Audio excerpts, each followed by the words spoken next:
ఇటీవల పుష్ప నటుడు జగదీష్ ఓ మహిళ హత్య కేసులో అరెస్ట్ అయిన విషయం తెలిసిందే. తాజాగా మరో నటుడు అరెస్ట్ అయ్యాడు. ప్రముఖ యూట్యూబర్ చందు సాయి గురించి ప్రత్యేకించి పరిచయం అవసరం లేదు. పక్కింటి కుర్రాడు పేరుతో యూత్ కి బాగా కనెక్ట్ అయిన చందు సాయిని పోలీసులు అరెస్ట్ చేశారు. ఓ యువతి ఇచ్చిన ఫిర్యాదు మేరకు కేసు నమోదు చేసుకున్న పోలీసులు అతన్ని అరెస్ట్ చేశారు.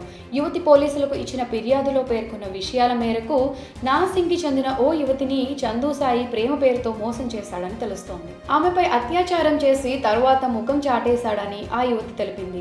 తాను మోసపోయానని గుర్తించిన యువతి పోలీసులకు ఫిర్యాదు చేసింది. అతడిపై అత్యాచారం, చీటింగ్ కేసు పెట్టింది. కేసు నమోదు చేసుకున్న నార్సింగ్ పోలీసులు దర్యాప్తు చేపట్టారు.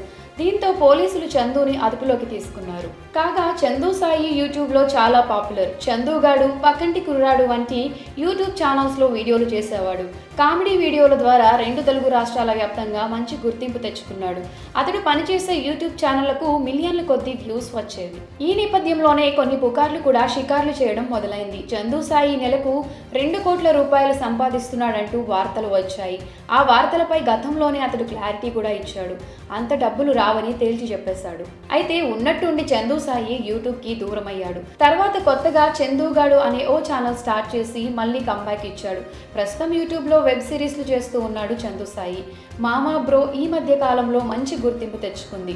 యూట్యూబ్లో మంచి వ్యూస్తో దూసుకుపోతుంది. అయితే మెసేజ్ ఓరియంటెడ్ కంటెంట్ చేసే చందు సాయి ఓ యువతిని వేధించిన కేసులో అరెస్ట్ అవ్వడం ఇప్పుడు షాకింగ్గా మారింది. మరి దీనిపై మీ అభిప్రాయం ఏంటో కమెంట్ సెక్షన్లో కమెంట్ చేయండి.